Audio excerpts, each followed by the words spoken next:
चिकित्सा शिक्षा सचिव अमरीश कुमार बीकानेर दौरे पर रहे। यहां उन्होंने डॉक्टर्स की 5 घंटे मैराथन बैठक ली।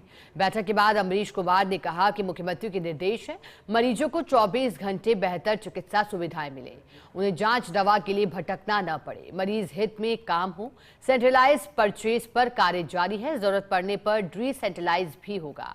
उन्होंने कार्यवाहक अधीक्षकों की अधिकता पर कहा कि पूर्णकालिक होना जरूरी है, लेकिन सबसे अहम है कि वे मरीज देखने के बजाय प्रबंधन पर ध्यान दें। चिकित्सा शिक्षा सचिव अमरीश कुमार से बात की हमारे रेजिडेंट एडिटर लक्ष्मण राघव ने।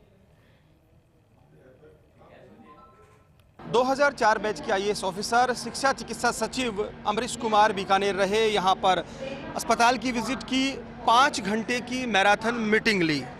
आपने एक इंटेलिजेंट ब्यूरोक्रेट की तरह सेंसिबल लेकिन क्लास तो ली है, पाठ तो पढ़ाया है। 5 घंटे बड़ा वक्त होता है, क्या मैंडेट था, क्या आपने कहा?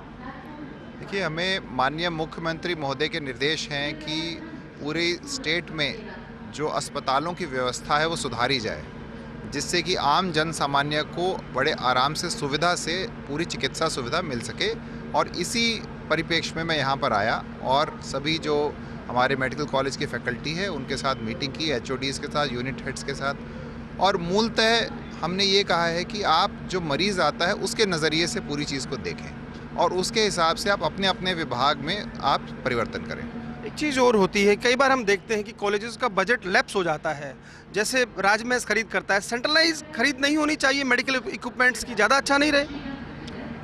देखिए, मेडिकल इक्विपमेंट खरीद एक प्रकार का जटिल मुद्दा है, उसमें कई प्रकार की तकनीकी जटिलताएं हैं, उसका हम समाधान करने का प्रयास कर रहे हैं। मैं तो ये मानता हूँ कि यथासंभव जहाँ पर उसकी तकनीकी जानकारी उपलब्ध हो उससे खरीद कर लेनी चाहिए। हम सेंट्रलाइज परचेज भी कर रहे हैं और डिसेंट्रलाइज भी कर रहे हैं, तो दोनों प्रकार से कर रहे हैं। एक चीज़ और हो रही, कार्यवाहक शब्द बहुत है, कार्यवाहक अधीक्षक हैं, कार्यवाहक प्राचार्य है, ये स्थायी हो, इस तरह की चीज़ों से ज़्यादा जिम्मेदारी के साथ काम नहीं करेंगे? देखिए, कार्यवाहक व्यक्ति को पूरी शक्तियां हैं, ऐसा नहीं कि उसे शक्ति का अभाव है ना, और उसे नियमित रूप से लगाएंगे निश्चित रूप से।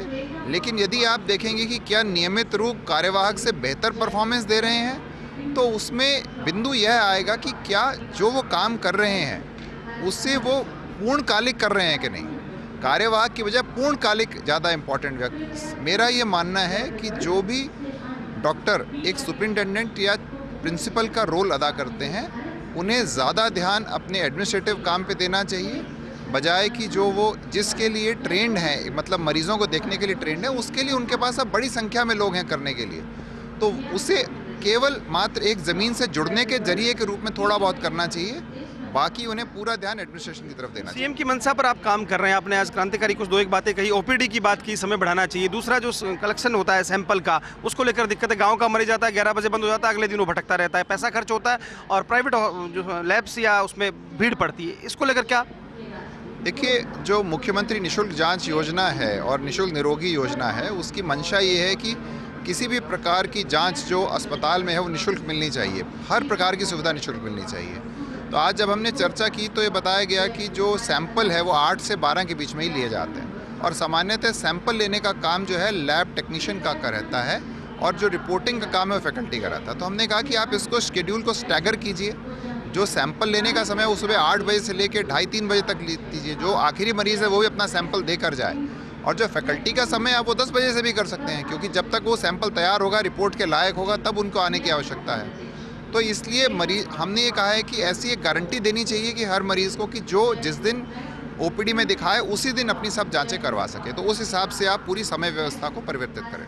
चिकित्सा सेवा का व्यवसाय है, लेकिन ऐसा लग रहा है कि इसमें जो है ना टेंडर खेला जा रहा है। मुख्यमंत्री तक भी बात गई, शिकायत हुई, बीकानेर में बहुत सारी चीज़ें हुई हैं, तो ये चीज़ें भी ठीक हों। जैसे अब कैंसर के लिए 50 करोड़ की दवा वहाँ से खरीद ली जाती है, फिर यहाँ पर टेंडर चलते रहते हैं, तो ये जो गोलमाल चल रहा है, इसको लेकर अमरीश कुमार क्या सोचते हैं, कैसे ये चीज़ें ठीक हो? ठीक है, अलग एजेंसी है, ऐसी भी अपना काम करेगी, लेकिन फिर भी विभाग की जिम्मेदारी, उसमें क्या मानते हैं आप?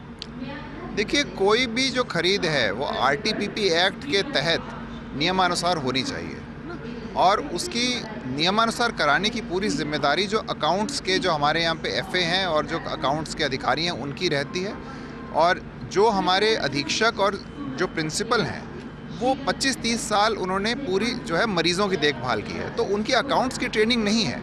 तो मैं ये मानता हूँ कि यदि कहीं पर नियमों की अवहेलना हो रही है तो इसकी पूरी जिम्मेदारी जो अकाउंट्स स्टाफ को लेनी चाहिए और उन्हें सुनिश्चित करना चाहिए कि नियमों की पूरी तरह से पालना हो। आपका एक लाइन में मैंडेट क्या है डॉक्टर्स के लिए, स्टाफ के लिए? देखिए, मैं ये कहूँगा कि आज जो भी सुविधाएं हैं, जैसे भी भवन है, जो भी इक्विपमेंट है, जो स्टाफ है, उसको लेकर पहले सुविधाओं को शॉर्ट टर्म में बेहतर करें। हर प्रकार से उसका पूरी तरह से उपयोग करें ताकि जनता को लाभ मिले, और लंबे समय के लिए जो प्लानिंग है वो भी पैरेलली चलनी चाहिए, लेकिन जो आज व्यवस्था है उसे सुधारने पे ज़्यादा ध्यान देना चाहिए। बहुत शुक्रिया हमसे बात करने के लिए। तो ये थे medical education secretary Amrish Kumar, इन्होंने हमसे बात की। उन्होंने कहा मुख्यमंत्री की मंशा पर काम हो रहा है, कई मसलों पर जवाब दिए। उन्होंने कहा कि चीज़ें सुधरेंगी, यही हमारा प्रयास है। कैमरा पर्सन अजीम भुट्टा के साथ Lakshman Raghav, first India news, Bikaner.